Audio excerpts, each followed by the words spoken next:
Herzlich willkommen zu Living Free, dein Podcast für ein freies, authentisches und erfülltes Leben. Mein Name ist Tanja Hirsch und ich hoffe, dass du dich nach jeder Folge ein kleines bisschen freier und inspiriert fühlst, deiner Intuition zu folgen.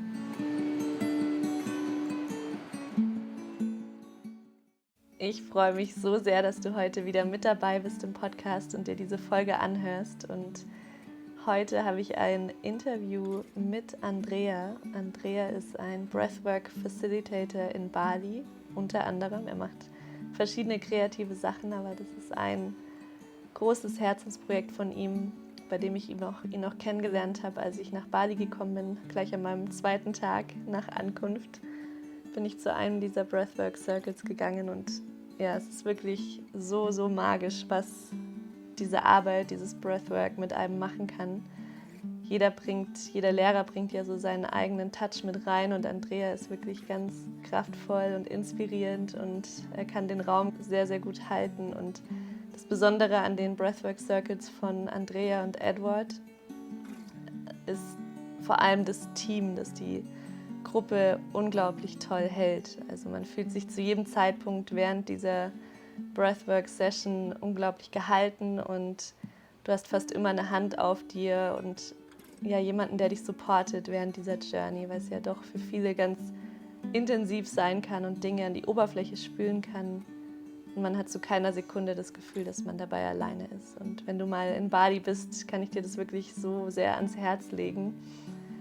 Und ja, ich wünsche dir jetzt ganz viel Freude bei diesem Interview, bei dem Andrea erzählt, wie er von Italien damals aus seinem Heimatland in Bali gelandet ist. Es hat viel mit Frauen zu tun, viel mit Freiheit und wie er über das Breathwork auch seine Leidenschaft zum Schreiben entdeckt hat. Und ja, was daraus entstanden ist und ja, wir sprechen über die ganzen Dinge, die der Atem im Körper, im Geist, in den Emotionen, in deinem Spirit machen kann, wie du dich dort transformieren kannst, wie das aussehen kann, wie so ein Breathwork Circle in deren Team aussieht. Und ich wünsche dir jetzt ganz viel Freude dabei. Welcome to the podcast. It's so nice to have you here, Andrea. Thank you for having me. The first question I would like to ask you is, what does living free mean to you? Okay. Living free. I guess for me, there was a lot of decision making and ability to take a decision for my own self and not having to keep in consideration how maybe other entities, people, companies, whatever it is, would have been affected by it. And ultimately to do what I was feeling, making me happy. Nice. Yeah. And yeah, that's also about changing my mind a lot, however quickly that happens. Nice, yeah. I love that. And before we dive deeper into what you do and all your creative work, I would like to ask you about your personal journey. So you ended up living in Bali now. How was your life 10 years ago? What is today? 2001. 10 years ago, that was 2011. I think just got my first job, or I started my internship then. That was after a design master I did in Italy, and I started working as an intern in like this fashion e-commerce in Italy online. It's called Yux.com. I started as a designer and developer, and then I continued working there for a few years. Actually, when I got the first contract after the internship, I got offered the contract. Actually, I think before the internship ended, so I was like, okay, cool. That was cool, but also like unexpected. And so in Italy, we had this like permanent contract that is very hard for the employer to like fire you. Basically, it's very hard. You really have to fuck up like big things. If can I say that word? Yeah, that's good. And so when they offered me the contract, also it's very hard to get one, right? So it's very hard and it's very like strong contract to have as an employee. So when I got offered the contract, I was kind of like nervous because I'm like, wow, this is like, I'm gonna stuck here forever because I'm never gonna have like now I'm settled, like, you're kind of like cool. you know, you have your job and you have your salary, and it's like, oh my God, I'm not gonna get out of here, you know. And I remember like I went home and told to my friend. That was kind of nervous, but anyways, ended up staying like for almost 4 years. And yeah, I mean, I enjoyed it a lot, to be honest. 'Cause, like the work-life balance was great, and I was doing like something I loved back then. Could you feel that there's something more waiting for you when you talk about it? It feels like some people would be so grateful to have this contract. I had the same, but for me, it felt like For me, it was about freedom, right? Yeah, because someone putting I me in wasn't a trusting cage. myself being able to then, you know, take that step, because I was like, oh, now life is so easy or like so safe, right? Because I had like monthly salary, decent salary. I mean, could have been better to begin with, I guess, or whatever. But you know, I'm doing a job I like. My team was amazing. Like my manager, my first manager was amazing. You know, we became friends very quickly. So there was a lot of fun, lot of freedom within that container environment. But then, yeah, I guess just looking forward, I was like thinking, I guess I was imagining starting my work as a freelance already, even though like would have been very hard in Italy to like for a whole series of taxes, getting paid, and all those kind of practical things.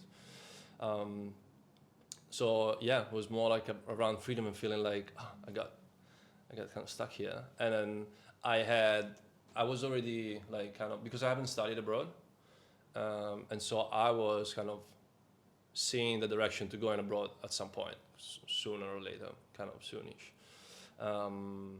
And so I think very soon I started talking with my managers, like, because we had different offices around the world already. They had, the company. And so I told him very quickly, like, you need to like send me somewhere, because otherwise I'm not gonna last long, you know, if I don't travel. Also the amount of holidays and the fact you have to book, you know, the day off and justify if you want to stay at home, like this kind of more, let's say, I don't know, standard cliche office rules. That was maybe the thing that was kind of like annoying me the most. Because like, if I want to take max 2 weeks straight, like, Yeah. I mean, and then you end up sometimes in office you don't have to do anything. It's like, why am I in here? It's just because like I couldn't tell you to stay home the day before or something. So all those kind of dynamics that came, you know, we give you safety and give you salary, so now you have to sit here for 8 hours. Isn't it crazy that you could feel it from the beginning, but you stayed because it was comfortable? I think so many people, even I did this for such a long time, because in the beginning it felt so safe and secure. Mm-hmm. Like, when I think about it in an image, I imagine myself as a baby lion in a cave, but it's huge, like in a zoo, it can walk around and you enjoy your freedom. But after a while, when you grow, you're this lion in a cave, and the cave gets so small that the security that's supposed to be safe feels like taking away, like making you so small and preventing you from your potential that you could show to the world when you leave this. Yeah, no, and I mean, you know, to be fair, there was a great balance, right? And so I was keep looking, and that's why I lasted 3.5 years, because I ended up traveling. I went to like New York, and actually only New York with them. Shanghai was another company. With this company? Yeah. Just for like 3 weeks. But yeah, a lot of, you know, opportunity. We were having an office in Milan, we had like other work in Rome, stuff like that. So yeah, it was a lot of fun. And then I think after the third year, we started to like kind of feel also moving kind of in a kind of bit more management role, or like team leading role, doing less, which was interesting because I was learning new things, but also like kind of maybe missed doing like the fun things that I was doing at the beginning, with even less responsibilities, which is great. You know, just having fun at the beginning. And so yeah, after the third year, we started like, and then of course this kind of idea and will to move abroad was coming up again, and I was like, okay, maybe start and looking then you around. Followed this impulse and you quit. Yeah, well, actually, like a girlfriend at the time moved to London. I was looking for jobs in like Amsterdam, Berlin, and London, and then my girlfriend moved to London, and then I continued to only look for jobs in London, and then I finally got one, and then I moved as well. And what happened next? How did you end up in Bali? Yeah, okay, so fast forward, basically I worked a few years in London, I managed to travel a bit more also with another company there. And then I decided I wanted to move to Australia because I could get the what is it called, working holiday visa, right? And then so I got the visa, and I quit my job, the first job I got in London. And then when I already got the visa, I was kind of like start planning to, I don't know, move. Maybe I was looking for jobs or something like that.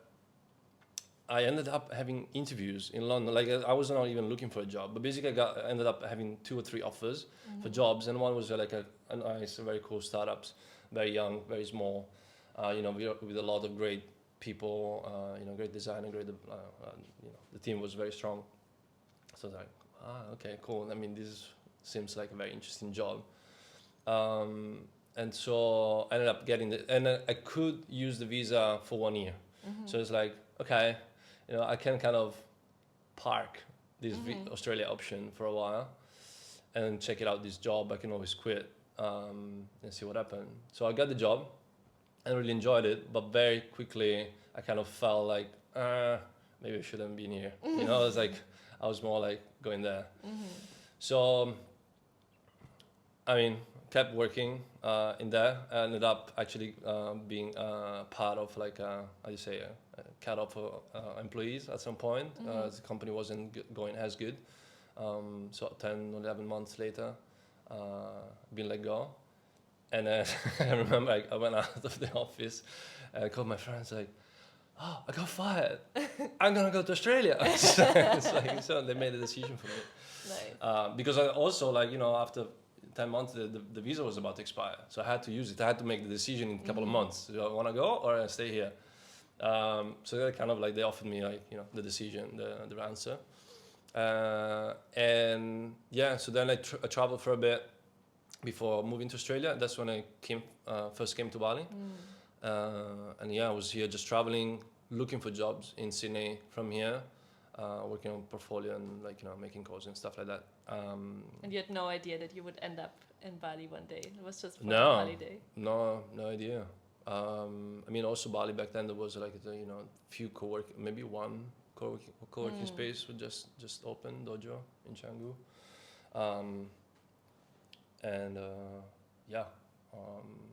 So yeah, then I moved to Sydney. I met someone the last weekend I was in Bali.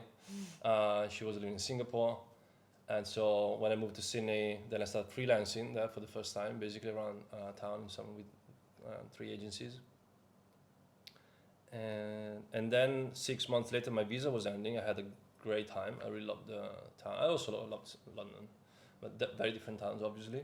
And yeah, in Sydney, this time I received also a job offer to stay with a sponsorship, right? Because my visa was ending. And I felt almost like the same what happened in London when I got a job offer when I was about to leave. And this was even a bigger job offer. So I was like, for a month, calling with my girlfriend then, and says, there's a lot of money. It's like, I don't know, I don't feel like, I just want to leave. And I start trying, basically, take my shot, freelancing remotely, working remotely. I wanted to travel more. So yeah, and in the end, finally take the courage to say just no. And I just left with no plan, basically. I gravitated around Singapore for a while because obviously I couldn't stay in Singapore either without another sponsorship, another full-time job. And what happened then, I came to Bali for a month, went to Sri Lanka for a month, went back home for a month in Europe. And then meanwhile, my girlfriend Lisa, she found a job in Bali. And so I was like, okay, let's move to Bali. And 2 weeks after I left Sydney, I actually got my first client. I didn't even finish with my portfolio. I was like, I'm gonna work on my portfolio and start spamming around. And then, friend of a friend, hey, we're looking for a designer for free. Yeah, it's cool. So yeah, I just started. So your start was easy in Bali, and then that's how it unfolded. Your beginning in Bali was easy then. Yeah, I would say so. When was that? When did you end up living here? 2016? No, 2017, I think. Okay. 16 was the first time before Sydney, then I went to Sydney, and 17 came back 6 months later. Okay, nice. Thank you for sharing your story. So the way I met you was in a breath circle. That's what I want to dive into now. So this sounds like a more rational part of your life. Did you know the power of the breath back then? Oh, no idea. No, I started my meditation practice in London. I mean, practice was just an exploration, I guess, to be honest. I was just like doing some random meditation. Obviously, the last job I had in London was like got me really like low energy, low motivation kind of vibe, like mildly depressed. And so I got into meditation that a friend suggested, and started using this app like Headspace and Calm, whatever, these general meditation apps.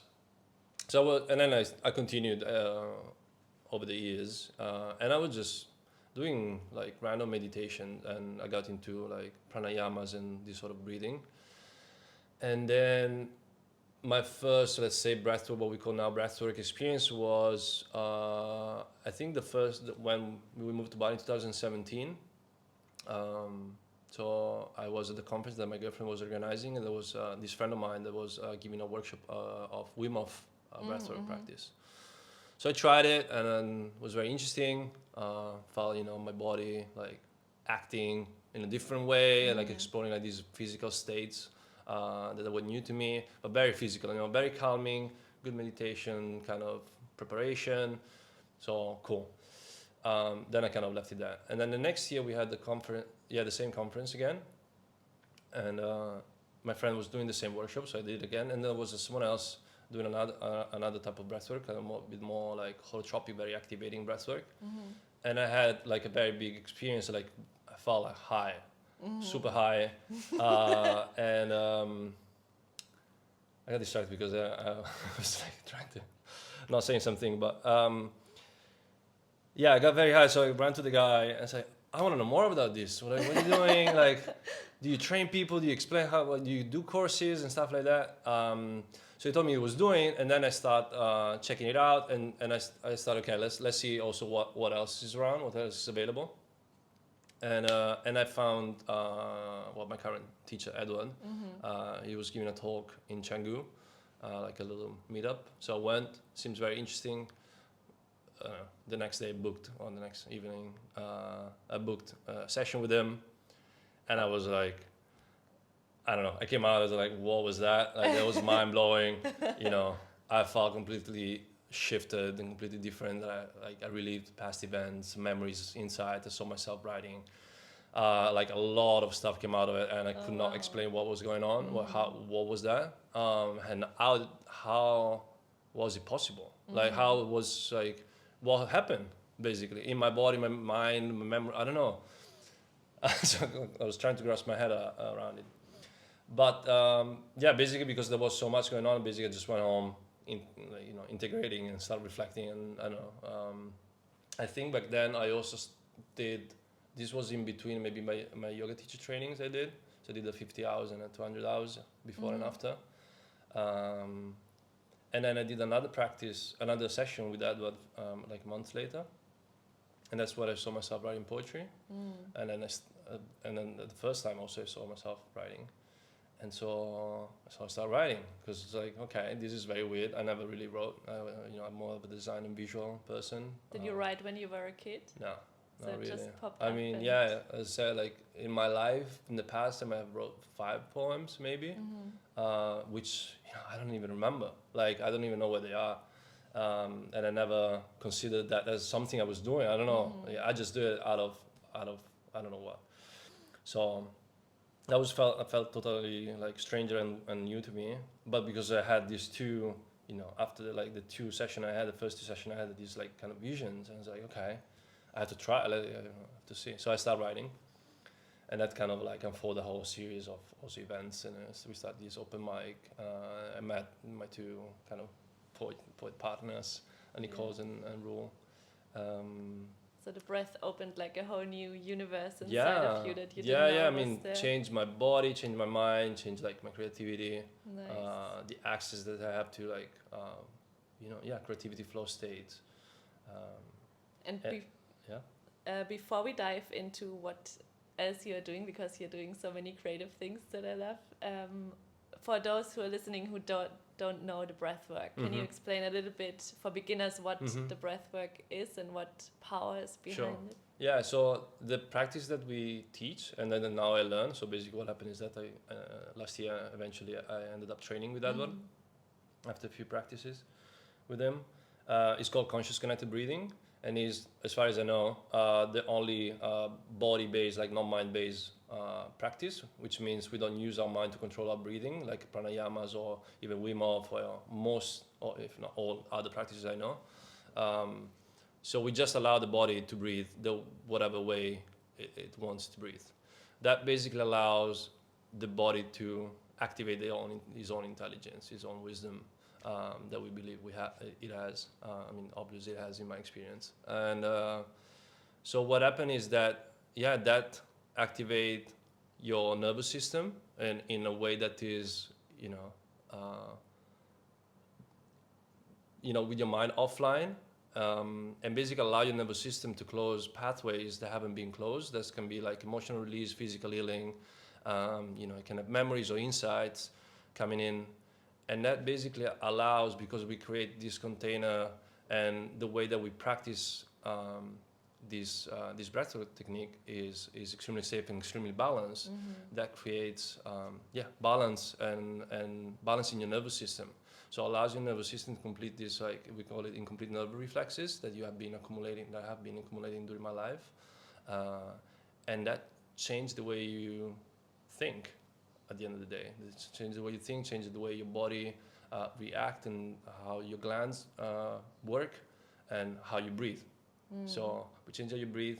How you breathe changes the way your glands respond. Adrenals or serotonin, all this, the endocrine system, and that changes the way you think.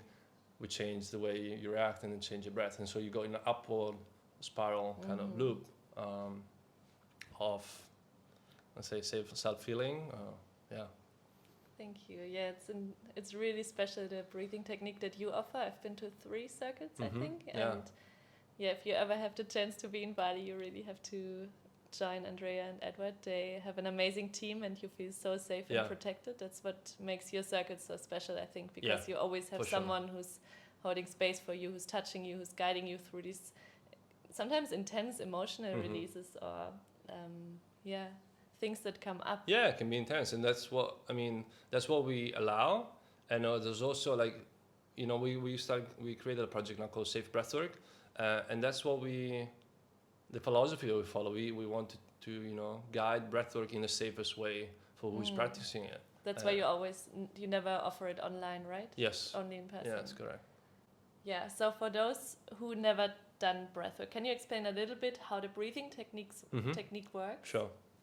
So what we guide, it's called conscious connected breathing. There's 3 simple principles that is the only thing that we cue. And the first one is that we breathe with the body relaxed. We lay on the floor or on the mat, or on a table, whatever is the setup, on our back, and we breathe in and out through the mouth. That allows to relax the jaw and bring in sound if we want to do ohms or express any type of emotion or sound. The second thing is that we loop the breath, so conscious connected breathing means that the inhale connect with the exhale and the exhale connect with the inhale. There's no hold of the breath, either full or empty, right? And the third and last thing is we want to see a vibrant and full inhale, whatever the capacity is of the breather, and a relaxed and dropped exhale, same, whatever the capacity is. There's not really a way to do it wrong.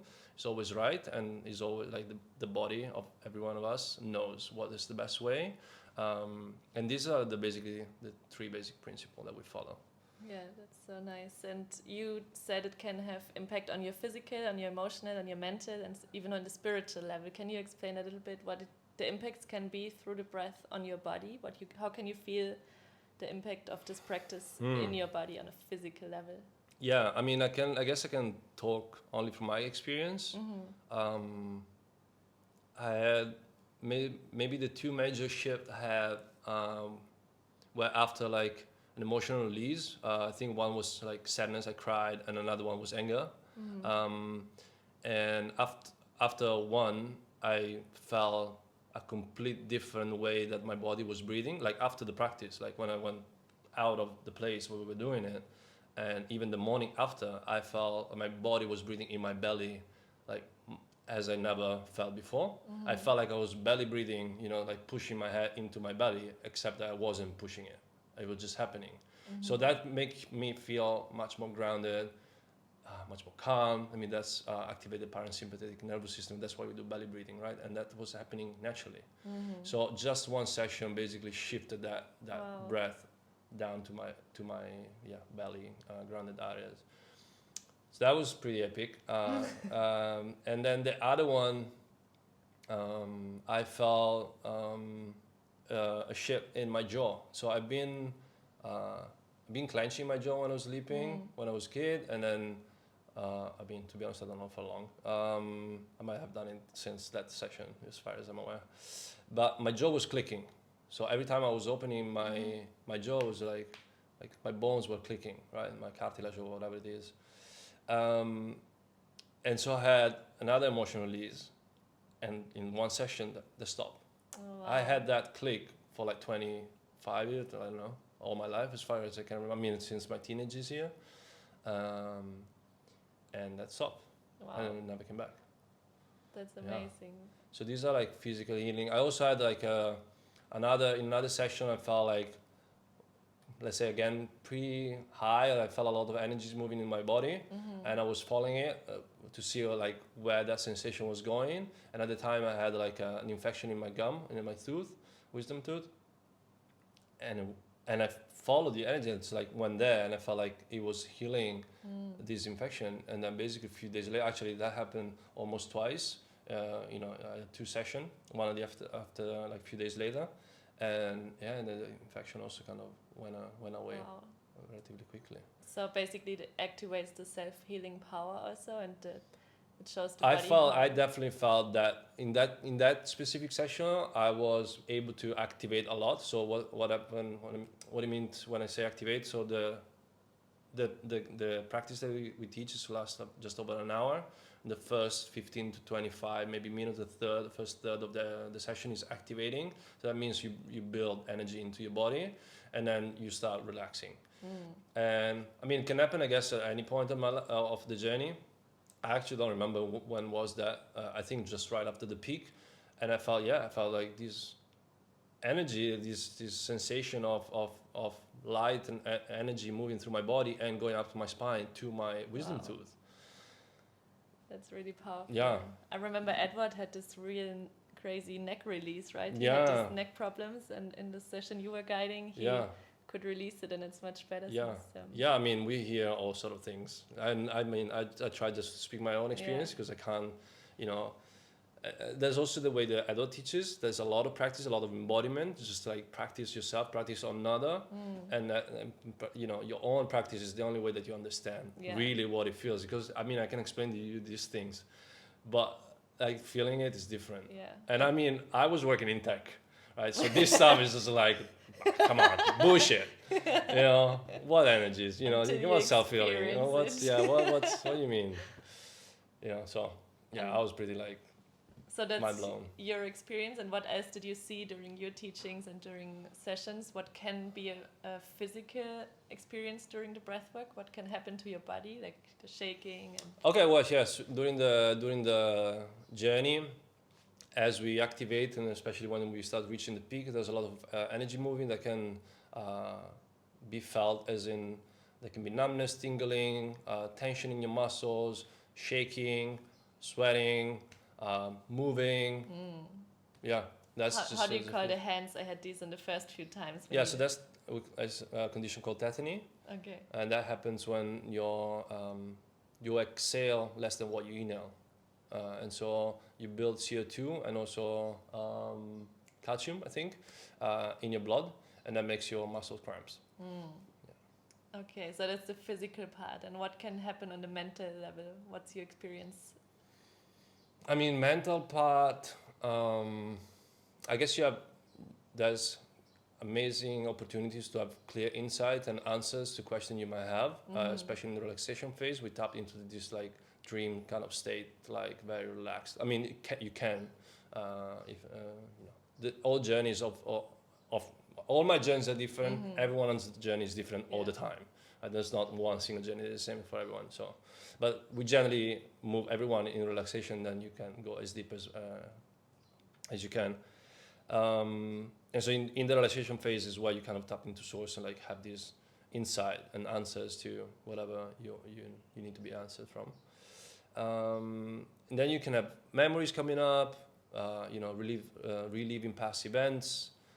I never experienced, past life or talking with ancestors or people or spirit personally, but we had people saying that had that experience. What was your most intense experience on that level?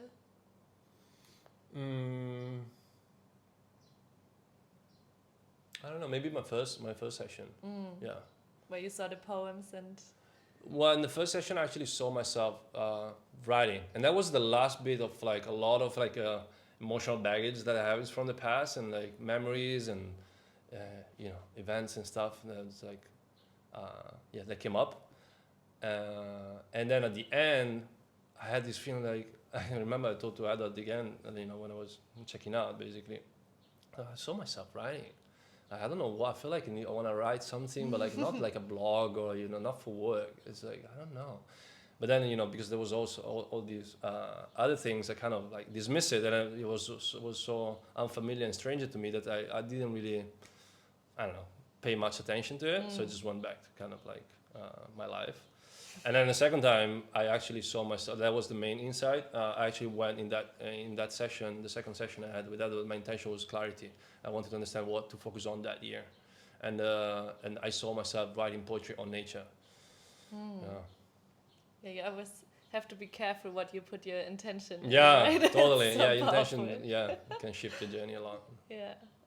So the emotional layer, what can happen in your emotional world during the breath So session? mainly, someone says that all the pain is emotional pain, and so during our life we're all exposed to all sort of events, all sort of I would say everything is an event, right? And our nervous system try to interpret it at the best of its capabilities, right? That we have at the moment, depending on the content, depending on our resilience. What happens is that we don't feel all the emotion that we would have felt, or we don't express all the emotion that we felt. And for whatever reason, we suppress them. Or I suppress. I should always try to speak with them from the first person. And so what happens is that affects my nervous system. So if I don't express sadness or anger, that I'm shutting it down, that my nervous system doesn't complete that emotional expression, the emotional response to an event, and that means that is an incomplete nerve reflex, is an incomplete response to a trigger from outside, right? And what happened is that your nervous system changed the way it works, and that affects the way your body works, right? Affect your glands, affect the way you breathe, and that affect your whole life. What kind of emotions have you seen during the sessions? I mean, I've heard a lot during the circles. What I witness? Yeah. I mean, all sort of, like you name it. But if you imagine someone has never been to these kind of circles and they're thinking, what kind of emotions can come up? Like, I mean, mostly what, as a society, at least maybe I'm more, exposed to the Western society, we mostly suppress and control sadness and anger. Yeah. Because they're not cool. Not cool enough to be expressed. So we always need to be happy, always need to be, the good boy, the good girl, or whatever. Whatever is the content, the content that you grew up with, society, parenting, or friendship and jobs, whatever, anything. So yeah, that's the most that I witness. And how does it come out? Like, I mean, people cry, people scream. We always make sure that the safety part is the container that to allow that expression. Also allow it in a way that is, especially if it's a group setting, doesn't disrupt too much the experience of everyone. So we allow tears, laughs without any problem, any sounds like vocal sounds. And when it comes to screaming, we ask to use a bolster, for example, because that can be very triggering, very intense for other people. So in that kind of container, we put that kind of guideline, let's say. in one-on-one. I don't have rules basically. And yeah, so that's all. I think the third actually is love. Love, laughter, joy, great gratitude. Of course, there's a lot of, positive, quote unquote, emotions coming up. Do you think that's the reason why we don't allow ourselves to feel these feelings in our everyday lives, because we don't feel safe to express these negative emotions like anger and sadness because we were so conditioned? Yeah, we're not, we at whatever point in our life we are not. Maybe we're not even thought, or we don't see what is a. How would you say? We're not aware of it. Well, I think aware comes later when you start suppressing it and you get unfamiliar with it. Then you're not even aware of it. You just like feel this body response, and you're just complete slave of your endocrine system, basically, of your adrenal glands, if you're angry or whatever. So yeah, I think it's maybe we're not exposed to a safe way to express that, like a balanced way to express it. So not reacting, not being overwhelmed by our emotion, but like just present, like see them arising, and like identify them, like labeling them. Okay, this is anger. Okay, why am I angry? Okay, my boundaries being crossed. So is this healthy? Yeah, I can express in a healthy way. Yeah, okay, cool. And that's complete without being having to punch someone or scream at someone's face. You get into those extreme reaction where the other, the third party, the event outside of you is getting more and more into your boundaries in case of anger, right? So you have to go extreme measure to make your voice heard, if you're able to be heard, to express, because I don't know, I grew up in an environment, where I don't know about sadness, to be honest. I think maybe because I'm a man, it's more of like a taboo, like man up and like be a man and you don't cry as a man. Did you grow up like this? Yeah. Yeah. I think so. Yeah. Most men do, unfortunately. Yeah. I mean, to be honest, I don't remember crying for like maybe 10 years. Wow. Yeah. And then anger, I think, is more generic. Like, it's not cool. Yeah. Why are you angry? Like, you're not supposed to be angry. You can't be angry. Like, this is not how you behave, in society. And that's bullshit. Yeah. Totally. That's why it's so precious, the work you do. It's so healing. For me, there's a huge piece of also communication, right? And like, I want to be able to express my emotion in a way that they received, they understood. Because if I just shout at someone and I don't even know why, and I don't even know what made me shout and what I want instead, I'm just shouting, and then the other person gonna just shout me back, and so then we're gonna start a fight, and that's not really helpful. So for me, there's a big piece in communication, and understanding your emotion, labeling them, understanding why they came up, and what you want, and then express that. Yeah, it's like the fast lane of raising consciousness if you do this practice regularly. Yeah, right? Yeah. So we had the physical, the mental, the emotional layer, and now the spiritual level, which is not always reachable for everyone, but can be really powerful, I think. Can you talk a little bit about this? Again, for personal experience, I mean, I can't say I had, mystical experiences as in I saw God or saw angels or whatever. But for me, spirituality means like feel into reality, feel into what's the flow that pushes you, that pushes me. And so being aware of my body, being aware of where my mind is at, being aware of my emotions, a way to remove filters and remove blockages for my spiritual being to follow that flow.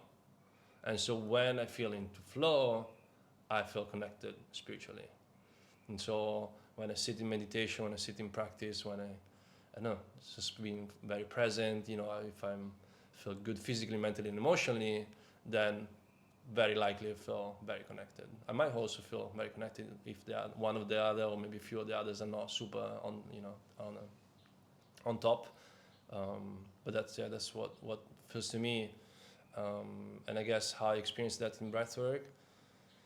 I mean, insights, like this kind of insights, these visions, and answers you get and clarity you get, you really get answers. You might say you give it an answer to yourself, but the level of embodiment, I would say, or like the way that I felt these answers is so close to what feels my real self, that I can't not listen to them. Like, I'm gonna get sick if I don't do what I answer myself to, or if I don't follow these answers. Wow, that's really powerful. Yeah. And it's good that you listen to it, because it always comes. Yeah, and that's for me how you get sick. You don't stop listening to yourself in any of these four directions, like body, mind, emotion, spirit. If you don't listen to your needs in any of these four, you're gonna get sick.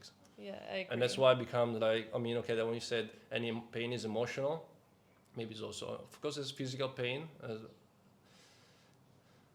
Okay, so this is getting a bit too off the tangent maybe, but I would say if you balance in all these four, then it's very unlikely that you're gonna get sick. Yeah, I think so too. But we don't learn to trust it little inner whisper of our soul, intuition. Yeah. And that's why I love this work so much. For me personally, the breath always activates the spiritual part. I don't have many thoughts or emotions coming up. I always have actually, when the breathing stops, that's always when my magic happens. And that's when you drop sometimes the parasympathetic, relaxation. Sometimes I stop breathing for 2 minutes or and then it feels like my body is expanding and the consciousness. Yeah, you get off your body. It feels like the universe is inside of me and I'm the universe, and there's no space and time, and these are the most powerful moments, I think. And I'm so grateful you do this work and you hold the space for so much healing and so much powerful work. Yeah, thank you. So how did the breath personally impact your life, besides you stepped into the writing, your poems, right? You can talk a little bit what this journey took you, where it took you, and what you brought into this world out of this impact of. Outside of poetry? I mean, this also, but were there other things that kept flowing through this practice that you feel more happy or more grateful? Like now that it is a practice, right? As I said, so it means that you want to do it repeatedly, ideally weekly. And that means that you start to know yourself, know your body, know how, even if you don't have to know, like you don't have to give it a meaning necessarily, but as you practice, every experience is different. And because we allow the body with intelligence to come up and just basically tell us what we need, then we're gonna get what we need. And so, one day it feels like physical healing, one day it feels like emotional release, and one day it feels like spiritual enlightenment or whatever. So how it changed my life? I mean, more confidence, more direction, more clarity, more creativity, more resilience, more groundedness, more energy, more motivation. That's beautiful. Yeah. So it helps you also to keep your flow and to find your flow? Yeah, if I practice, yeah. Nice. Yeah, and I bring them together. So now basically my practice is meditation, pranayamas, and breathwork. So they're complementary for me. Nice.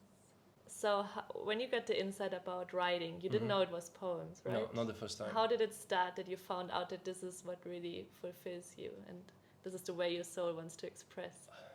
I mean, as I said, the first time I just had this feeling of writing. And then the second time I had like a clear kind of vision of me writing poems on nature specifically, because in the 2-3 years before I've been involved in like an environmental project here in Bali and a bit in Mexico and actually in Europe too, around mainly waste management and plastic. So it was all like, and especially living in Bali, it was just like very, like took a toll on me in a way, like being immersed, like seeing all this rubbish, all this trash and all these like environmental issues always exposed and feeling so powerless. So it was like really giving me a hard time before I found out about breathwork.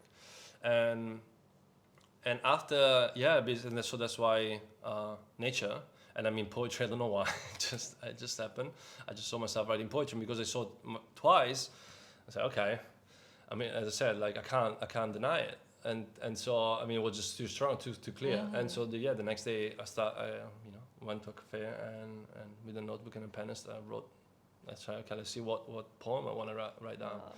So I wrote it down and was like, okay, this is not shit. It's kind of like I kind of like it. So I wrote another one, and so the next day I wrote another one, and I started writing, and then the next piece for me was actually sharing what I was creating, whatever. Because even with my job, I never like shared stuff publicly much.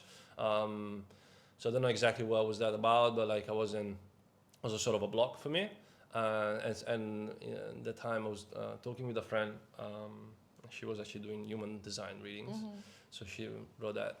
She gave a reading to me, and she also said that I should share to I don't know, to connect to my power or whatever. I don't remember why, but I should share. My blog was sharing. I think that was it. So I said okay.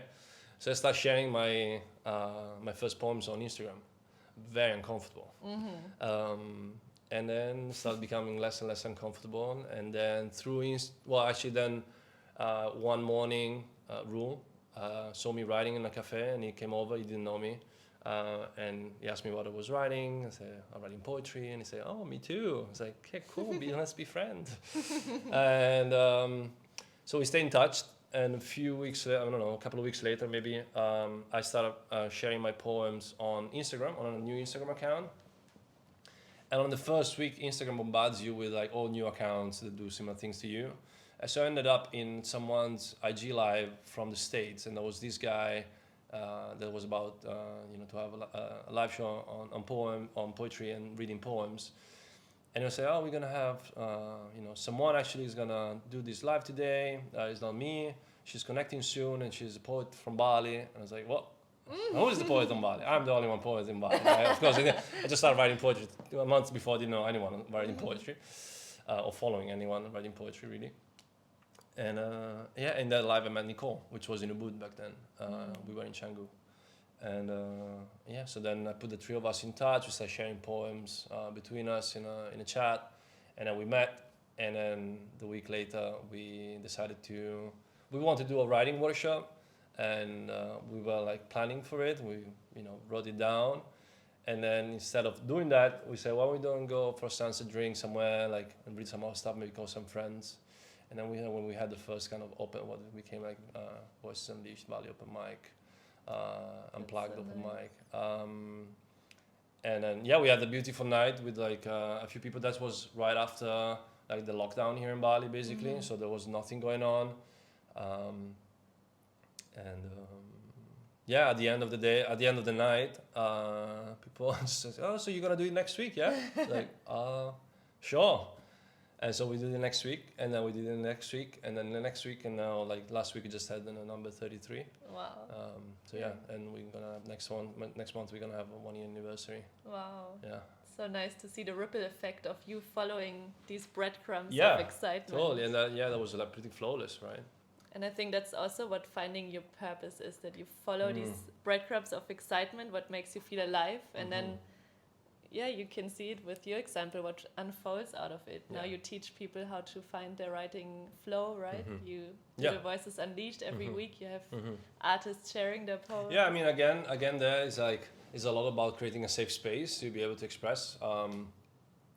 We had a lot of fun, and in the first months, that a lot of artists came through, like musician, dancer, storyteller, improvisation arts, painters, also photographer.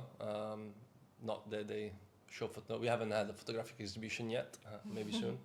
But so the community grew a lot, and it's I guess it's about this safe container similar to breathwork that allows for people to express whatever they want to express, right? And create an environment that can receive that. That's so beautiful. Yeah, thanks. Thank you for sharing. Yeah, welcome. Thank you so much. There's one last question before we end this conversation. Imagine yourself like as a young child. You can imagine any age. Is there anything you would like to tell this person, this young Andrea, that you know now but you didn't know back then, that would have made your life much easier? I don't know, definitely I would say travel more. Yeah. For different reasons, I didn't travel as much when I was younger. Why do you think? Why I didn't? Well, one reason why I was a professional water polo athlete for 15 years. So I was playing in Italy with a professional team, and so that kind of, I don't know, was maybe half an excuse or half how to say, a commitment, which I really enjoyed. And it was like the focus of my life for almost these 15 years. And we were like traveling a bit with the team eventually, but it's not the same thing, right? So it's not just travel and go explore the world. So I would say definitely that. And I don't know. I mean, I think maybe another reason why I didn't travel, I didn't feel like I supposed to do it, or I don't know what I'm gonna do, what's up, what's up. Like, so you know, of the peers I grew up with, I can only remember one that started traveling when we was, I think, 25, 26. And yeah, in Italy we don't have that. Even for holidays, we don't. As far as I know, like the people around, my friend when I was a child, we were like going to see in Italy. Like we travel a lot in Italy, maybe in Europe, and we do like this kind of like short, like 2 weeks holiday. There's not much backpacking culture as far as I'm aware. Back then, I don't know now. So that travel more, explore the world, go find out what you like. Nice. What are the options. Thank you so much for this conversation. So if anyone's listening and wants to connect with you, how do they find you? How do they find your Instagram, work? I guess, the best. Andrea gloves, like the gloves you put in your hands, or gloves if you're Italian, Spanish. I will connect it in the show notes too. Yeah. And if anyone is in Bali, how can they find your work? Same, Instagram is the best way. Yeah. So you have the breath circle, right? Every week? Yeah, so that's breathworkbali.com, the website where we have information about breathwork circles, one-on-ones, trainings, and so on. Also, Safe Breathwork is a project that we just launched, very embryonal state at the moment, but it's gonna keep growing. Then we have voices_unleash_. That's a poetry community or artistic community that we built in Canggu. We actually just started expanding in Senur, Kudungu, Uluwatu. Next month we're gonna be in Ubud, at Soulshine. And then my account is Andrea Gloves. Words about everything is my poetry account. Is linked in all of them are linked in my main Instagram account anyway. So Instagram it is. The Instagram it is. That's how we roll in Canggu. Yeah, I mean. All right. Thank you so much for this conversation, for your welcome. time. Yeah, welcome. Thank you for having me. I see you next time in your circle. Ja. Ich hoffe, dir hat dieses Interview gefallen und du konntest das ein oder andere für dich mitnehmen. Connecte dich gerne mit Andrea. Und wenn du bei einer Breathwork-Session dabei sein möchtest, melde dich gerne noch an für unser Event am 31. August in der Roten Fabrik. Ich verlinke das auch alles in den Shownotes. Du findest auch Andreas Instagram-Account in den Shownotes und dann freue ich mich sehr, wenn du nächste Woche wieder mit dabei bist, wo dich 3 verschiedene Atemübungen erwarten, die du in deinen Alltag integrieren kannst. Bis dahin, alles Liebe, deine Tanja.